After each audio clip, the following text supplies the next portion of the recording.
ધોરણ 9 અસાઇનમેન્ટનો ભાગ 1નો વિડીયો અહીંયા જે મૂક્યો છે યુટ્યુબ ઉપર, એમાં આપણે વિભાગ બી પ્રકરણ 1માંથી 5 દાખલા આપણે જોયા હતા.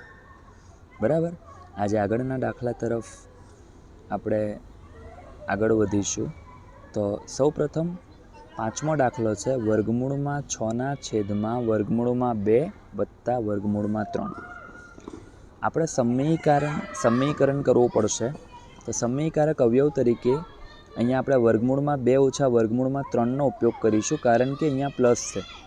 બરાબર. તો આપણે સંજ્ઞા બદલી અને માઇનસ સાથે ગુણાકાર કરીશું. ઓકે. ગુણાકાર કઈ રીતે થશે? તો જે અંશમાં વર્ગમૂળમાં 6 છે એનો ગુણાકાર વર્ગમૂળમાં 2 ઓછા વર્ગમૂળમાં 3ની સાથે થશે. છેદમાં જે પદ આપ્યા છે, છેદમાં તમને 2 પદ મળ્યા છે, એક વર્ગમૂળમાં 2 વત્તા વર્ગમૂળમાં 3 અને વર્ગમૂળમાં 2 ઓછા વર્ગમૂળમાં 3. એટલે અહીંયા નિત્યસમ તમારો આવશે x પ્લસ વાય ગુણ્યા x ઓછા વાય. એનું આપણને પરિણામ મળશે xનો વર્ગ ઓછા વાયનો વર્ગ, એટલે કે વર્ગમૂળમાં 2નો વર્ગ ઓછા વર્ગમૂળમાં 3નો વર્ગ. બરાબર. હવે આપણે ગુણાકાર કરીશું. તો વર્ગમૂળમાં 6 ગુણ્યા વર્ગમૂળમાં 2 થશે, એટલે વર્ગમૂળમાં 12. વર્ગમૂળમાં 6 ને વર્ગમૂળમાં 3 સાથે ગુણશો તો વર્ગમૂળમાં 18.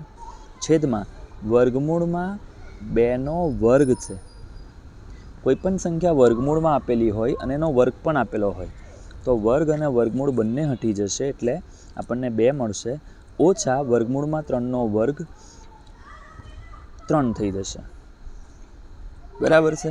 હવે આપણે આગળનું સાદુરૂપ આપીશું. તો આગળના સાદુરૂપમાં આપણે આવું કંઈક કરવું પડશે કે જે વર્ગમૂળમાં 12 છે એનું વર્ગમૂળ નીકળી શકે એમ નથી, પણ આપણે જો 12ના અવયવ પાડીએ તો આવું કંઈક થઈ જાય 4 ગુણ્યા 3.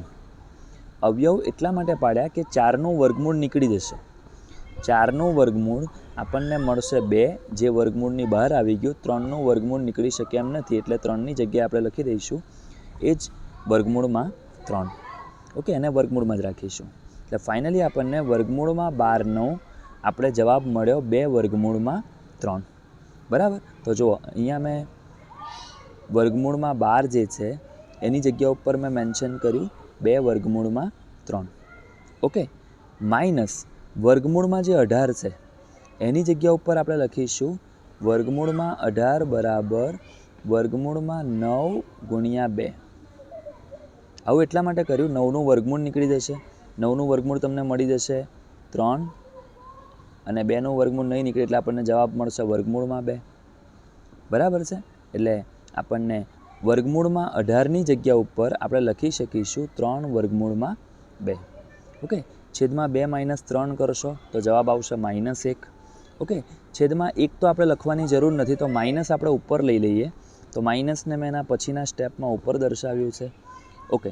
માઇનસને જો કૌંસની અંદર ગુણાકાર કરી નાખીશું તો આ 2 વર્ગમૂળમાં 3 એ માઇનસ થઈ જશે, અને 3 વર્ગમૂળમાં 2 જે પહેલેથી માઇનસ છે એ માઇનસ માઇનસ પ્લસ થઈ જશે, અને પ્લસવાળી ટર્મને આપણે આગળ લખીએ છીએ. એટલે ફાઇનલી આપણને જવાબ મળી ગયો 3 વર્ગમૂળમાં 2 ઓછા 2 વર્ગમૂળમાં 3. ઓકે. આ તમારો સમીકરણ માટેનો દાખલો હતો. ચોપડીમાં પણ આવા દાખલા ઘણા બધા આપ્યા છે. આ દાખલો 2 માર્ક્સમાં પૂછાયેલ છે. ઓકે. ચાલો ત્યાર પછી આપણે આગળ વધીશું દાખલા નંબર 7 તરફ. તો 7મા દાખલામાં આપણને આપ્યું છે 625ની ઓછા 1ના છેદમાં 2 ઘાત, એની ફરી પાછી ઓછા 1ના છેદમાં 4 ઘાત, અને એની ફરી પાછી 2 ઘાત. આપણો નિયમ એવો છે, ઘાત અને ઘાતાંકનો જે ધોરણ 8માં નિયમ આવતા હતા એમાં એવું હતું કે જો ઘાત આપેલી હોય અને ફરી પાછી એની પણ ઘાત આપેલી હોય તો એ જે ઘાતાંક છે, બરાબર, એ ઘાતાંકનો ગુણાકાર થશે. એટલે અહીંયા શું થઈ જશે?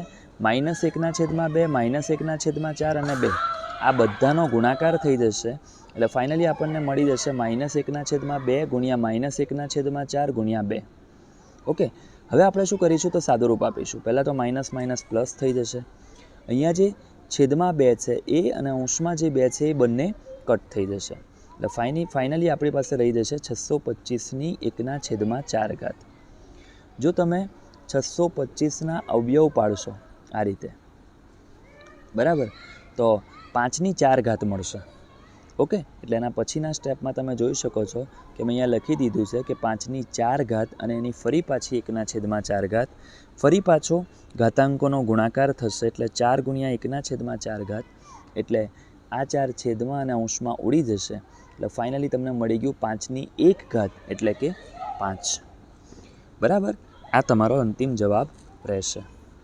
ત્યાર પછી જે દાખલા નંબર 8 છે એમાં તમને આપ્યું છે 1/27ની -2/3 ઘાત. જો તમને અહીંયા -2/3 ઘાત આપેલી છે તો એને સૌથી પહેલાં આપણે પ્લસ કરવી હોય તો આપણે જે સંખ્યા આપણને આધાર આપ્યો છે 1/27 એની વ્યસ્ત સંખ્યાનો ઉપયોગ કરવો પડશે. બરાબર, જો આપણે સંખ્યાનો વ્યસ્તનો ઉપયોગ કરીએ તો ઘાતાંકની સંજ્ઞા બદલાઈ શકે. એટલે જો મેં અહીંયા મેન્શન કર્યું છે 1/27ની જગ્યા ઉપર 27/1 લખીએ તો ઘાતાંકમાં જે માઇનસ સંજ્ઞા છે એ હટી જશે, એટલે 27ની 2/3 ઘાત થઈ ગઈ. બરાબર છે, 27/1 આવે પણ છેદમાં 1 આપણે મેન્શન નથી કરતા. ઓકે, 27ના તમે અવયવ પાડશો તો 3 નવા 27 થશે, ફરી પાછું 3 તરી 9, આ રીતે 3 વાર આવશે. બરાબર, એટલે આ તમને એના પછીનો સ્ટેપ જે આપ્યો છે કે 3ની 3 ઘાત, 27ની જગ્યાએ તમે મેન્શન કર્યું 3ની 3 ઘાત અને એની ફરી પાછી 2/3 ઘાત. આપણે ઘાતાંકોના નિયમ મુજબ જે ઘાતાંકની ફરી પાછી ઘાત આપેલી હોય તો આપણે એનો ગુણાકાર કરીએ છીએ, એટલે 3 ગુણ્યા 2/3 ઘાત થશે, અંશ અને છેદમાં 3 ઉડી જશે, કટ થઈ જશે, એટલે ફાઇનલી રહી જશે 3ની 2 ઘાત અને 3ની 2 ઘાત એટલે કે આપણને 3 ગુણ્યા 3 મળશે અને એનો જવાબ આપણને મળી જશે 9. બરાબર છે, ખૂબ જ સરળ દાખલા છે અને 2 માર્ક્સમાં આપણને આપેલા છે. 1 કે 2 વાર પ્રેક્ટિસ કરી લેશો તો તમને ચોક્કસ આવડી જશે. હવે આપણે આગળ વધીએ દાખલા નંબર 9 તરફ. બરાબર, એમાં તમને એવું કીધું છે 2 વર્ગમૂળમાં 2 વત્તા 5 વર્ગમૂળમાં 3 અને વર્ગમૂળમાં 2 ઓછા 3 વર્ગમૂળમાં 3નો સરવાળો કરો. સૌ પ્રથમ તો મેં સ્ટેપ દર્શાવી દીધો છે કે 2 વર્ગમૂળમાં 2 વત્તા 5 વર્ગમૂળમાં 3 એક તમને ટર્મ આપી હતી અને બીજી બાજુ વર્ગમૂળમાં 2 ઓછા 3 વર્ગમૂળમાં 3. બરાબર, આ બંનેનો સરવાળો આપણે કરીએ તો સરવાળા માટે નિયમ એવો છે કે સરવાળો તો જ થઈ શકે જો વર્ગમૂળવાળી સંખ્યાઓ સરખી હોય. તો મેં અહીંયા થોડુંક સેટઅપ કર્યું છે, 2 વર્ગમૂળમાં 2 અને અહીંયા વર્ગમૂળમાં 2. આ બંને સંખ્યાઓમાં વર્ગમૂળની અંદર સંખ્યા સરખી છે એટલે એને સાથે લખી નાખી, એની સંજ્ઞા સાથે લખી શકાય. બરાબર, બીજું 5 વર્ગમૂળમાં 3 અને 3 વર્ગમૂળમાં 3, આ બંનેની અંદર વર્ગમૂળવાળી સંખ્યા સરખી છે તો ફરી પાછું આપણે એને પણ સાથે લખી નાખ્યું છે. આ યાદ રાખજો, વર્ગમૂળવાળી સંખ્યા આપેલી હોય, વર્ગમૂળની અંદર કોઈ સંખ્યા આપેલી હોય તો એનો સરવાળો કે બાદબાકી તો જ શક્ય છે જો તેમાં વર્ગમૂળના અંદર રહેલી સંખ્યા સરખી હોય. બરાબર છે, હવે આપણે 2 વર્ગમૂળમાં 2 વત્તા 1 વર્ગમૂળમાં 2 કરીશું તો જવાબ આવશે 3 વર્ગમૂળમાં 2 અને 5 વર્ગમૂળમાં 3 ઓછા 3 વર્ગમૂળમાં 3 કરીશું તો જવાબ આવશે 2 વર્ગમૂળમાં 3. બરાબર છે, ત્યાર પછી આપણે આગળ વધીએ દાખલા નંબર 10 તરફ. વર્ગમૂળમાં 3 વત્તા વર્ગમૂળમાં 7 અને આખા કૌંસની બહાર આપણને પૂર્ણ વર્ગ આપેલો છે. બરાબર, પૂર્ણ વર્ગ આપેલો છે એટલે આપણે પૂર્ણ વર્ગવાળો જે નિત્યસમ આપણી પાસે છે એનો ઉપયોગ કરી શકીએ. નીચે મેં મેન્શન કર્યું જ છે, એક્સ વત્તા વાયનો પૂર્ણ વર્ગ બરાબર એક્સનો વર્ગ વત્તા એક્સ વાય વત્તા વાયનો વર્ગ. અહીં એક્સ તરીકે આપણે વર્ગમૂળમાં 3 અને વાય તરીકે વર્ગમૂળમાં 7 લઈશું. બરાબર, એટલે આ સૂત્રમાં જ્યાં પણ તમને એક્સ દેખાય છે ત્યાં વર્ગમૂળમાં 3 મૂકી દો અને જ્યાં વાય દેખાય છે ત્યાં વર્ગમૂળમાં 7 મૂકી દો. બરાબર, એટલે શું થઈ જશે, વર્ગમૂળમાં 3નો વર્ગ પછી એક્સ ઇન્ટુ વાય છે સૂત્રમાં એટલે વર્ગમૂળમાં 3 ગુણ્યા વર્ગમૂળમાં 7 વત્તા વાયનો વર્ગ છે એટલે કે વર્ગમૂળમાં 7નો વર્ગ. બરાબર છે, ત્યાર પછી વર્ગમૂળમાં 3નો વર્ગ તો એનો જવાબ આપણને મળશે 3. વર્ગમૂળમાં 3 ગુણ્યા વર્ગમૂળમાં 7, અહીંયા ગુણાકાર શક્ય છે, બંને સંખ્યા વર્ગમૂળમાં જ છે તો 3 ગુણ્યા 7 21 થઈ જશે પણ જવાબ વર્ગમૂળમાં આવશે વત્તા વર્ગમૂળમાં 7નો વર્ગ એટલે કે 7. બરાબર છે, તો ફાઇનલી આપણને જવાબ મળી જશે. અહીંયા જુઓ 3 વત્તા વર્ગમૂળમાં 21 વત્તા 7 આપેલ છે, પણ આપણે 3 અને 7નો જ સરવાળો કરી શકીએ. કેમ વર્ગમૂળમાં 21 ના કરી શકાય? કારણ કે વર્ગમૂળવાળી સંખ્યાનો મેં જે તમને નિયમ કીધો કે વર્ગમૂળની અંદર રહેલી સંખ્યાઓ સરખી હોય તો જ આપણે સરવાળો કરી શકીએ. જ્યારે અહીંયા 3 અને 7 એવી સંખ્યાઓ છે કે જેમાં આપણને વર્ગમૂળમાં કોઈ પણ સંખ્યા આપી નથી.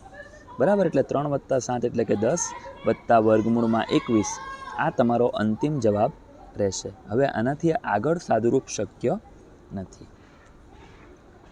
ઓકે, એટલે આ સાથે તમારું વિભાગ બીમાં પ્રકરણ 1 પૂરું થાય છે. બરાબર, હવે આપણે પ્રકરણ 2 તરફ આગળ વધીએ. પ્રકરણ 2માં મેં બધા ક્વેશ્ચન આ વિડીયોમાં નથી લીધા, ફક્ત 2 પ્રશ્નો લીધા છે. બરાબર, જુઓ, પહેલો પ્રશ્ન છે કે બહુપદીની ઘાત જણાવો. સૌપ્રથમ ઘાત કોને કહેવાય? તો બહુપદીમાં જે ચલ આપ્યો છે, આપણી આ પહેલી બહુપદીમાં ચલ તરીકે x આપ્યો છે, એ ચલનો મોટામાં મોટો ઘાતાંક એને બહુપદીની ઘાત કહેવાય. બરાબર, એટલે સૌથી પહેલાં આપણે જોઈએ તો અહીંયા એક્સની 3 ઘાત છે, અહીંયા એક્સની 1 ઘાત છે અને અહીંયા એક્સની 5 ઘાત છે. એટલે મોટામાં મોટો ઘાતાંક થઈ જાય 5, એટલે આપણી બહુપદીની ઘાત થઈ જશે 5. ઓકે, ત્યાર પછી આવે છે વાયની 3 ઘાત અને 1 ઓછા વાયની 4 ઘાત. બરાબર, મેં સ્ટેપ લખ્યો જ છે અને તો થોડુંક સમજાવવું છે એટલા માટે. હવે અહીંયા આપણે ડાયરેક્ટ ઘાત નક્કી ના કરી શકીએ. પહેલાં તમને કૌંસ આપ્યો છે એટલે આપણે કૌંસ છોડવો પડશે. એટલે વાયની 3 ઘાતને 1 સાથે ગુણાકાર કરશું તો વાયની 3 ઘાત આવશે અને ઓછા વાયની 3 ઘાતને આપણે વાયની 4 ઘાત સાથે ગુણાકાર કરીશું તો જવાબ મળશે વાયની 7 ઘાત. બરાબર છે. હવે એકવાર સાદા સ્વરૂપમાં આવી ગયું, હવે આપણે એનો જે ચલ છે, ચલ અહીંયા વાય છે અને એનો મહત્તમ ઘાતાંક જે છે એ 7 છે. એટલે આ બહુપદીની ઘાત આપણી થઈ જશે 7. ઓકે, હવે આપણે પ્રશ્ન 2 તરફ આગળ વધીએ તો એક્સના વર્ગનો સહગુણક જણાવો. સહગુણક એટલે સાથે ગુણાયેલી સંખ્યા. બરાબર, હવે પહેલો જે પ્રશ્ન છે એમાં પાઈના છેદમાં 6 ગુણ્યા એક્સ વત્તા એક્સનો વર્ગ ઓછા 1, એક્સના વર્ગનો સહગુણક. અહીંયા તમે જોશો તો એક્સના વર્ગ સાથે કોઈ સંખ્યા ગુણાયેલી નથી, કોઈ સંખ્યા નથી ગુણાઈ એટલે આપણે 1 ગણી શકીએ. તો જવાબ તમને મળી જશે કે એક્સના વર્ગનો સહગુણક કેટલો છે? 1 છે. સહગુણક એક્સના વર્ગનો પૂછ્યો છે એટલે એક્સના વર્ગ સાથે જે સંખ્યા ગુણાઈ છે એ જોવાની છે. બરાબર, ઓકે. બીજું જે ક્વેશ્ચન છે એમાં આપ્યું છે એક્સ ઓછા 1 ગુણ્યા 3x ઓછા 4. ફરી એકવાર આ સાદા સ્વરૂપમાં નથી આપી. બરાબર, એટલે આપણે એનો ગુણાકાર કરવો પડશે. એક્સનો ગુણાકાર 3x સાથે એટલે 3xનો વર્ગ, એક્સનો ગુણાકાર 4 સાથે એટલે 4x, પણ સંજ્ઞા પ્લસ માઇનસ માઇનસ થઈ જશે. પછી 1નો ગુણાકાર 3x સાથે એટલે 3x, ફરી પાછું સંજ્ઞા માઇનસ પ્લસ માઇનસ થઈ જશે અને 1 ગુણ્યા 4 એટલે કે 4. બરાબર, જે આપણે નોર્મલ ગુણાકાર કરીએ છીએ, બે દ્વિપદીઓનો ગુણાકાર કરીએ છીએ તો જે સ્ટેપ પરફોર્મ કરતા હતા એ જ સ્ટેપ કરવાનો છે. ઓકે, ત્યાર પછી 3xનો વર્ગ સાદુરૂપ આપીએ, ઓછા 4x અને ઓછા 3x સજાતીય પદ છે એટલે એનો જવાબ આવી જશે ઓછા 7x વત્તા 4. અહીંયા આપણને બાકીના પદથી કોઈ લેવા દેવા નથી કારણ કે સહગુણક પૂછ્યો છે એક્સના વર્ગનો. બરાબર, એટલે એક્સના વર્ગ સાથે જે સંખ્યા આપેલી છે એ આપણો સહગુણક થઈ જશે. બરાબર, એટલે એક્સના વર્ગનો સહગુણક અહીંયા 3 આપેલો છે જે આપણો જવાબ રહેશે. બરાબર, ખરેખર અસાઇનમેન્ટમાં ખૂબ જ શોર્ટ દાખલા આપેલા છે અને 2 માર્ક્સમાં પૂછાયા છે. તો આપણા જે આ માર્ક્સ છે ખરેખર કપાવવા ના જોઈએ. બરાબર છે, એટલે તમે શાંતિથી આ દાખલાને 2 થી 3 વાર પ્રેક્ટિસ કરી લેજો. બાકીના પણ જે વિભાગ બી, સી અને ડીના દાખલા છે એને હું સમયાંતરે આ ચેનલ ઉપર મૂકવાની કોશિશ કરીશ. બરાબર છે, તમે એને જ્યાં સુધી સમજ ના પડે ત્યાં સુધી જોઈ અને તૈયાર કરવાની કોશિશ કરજો.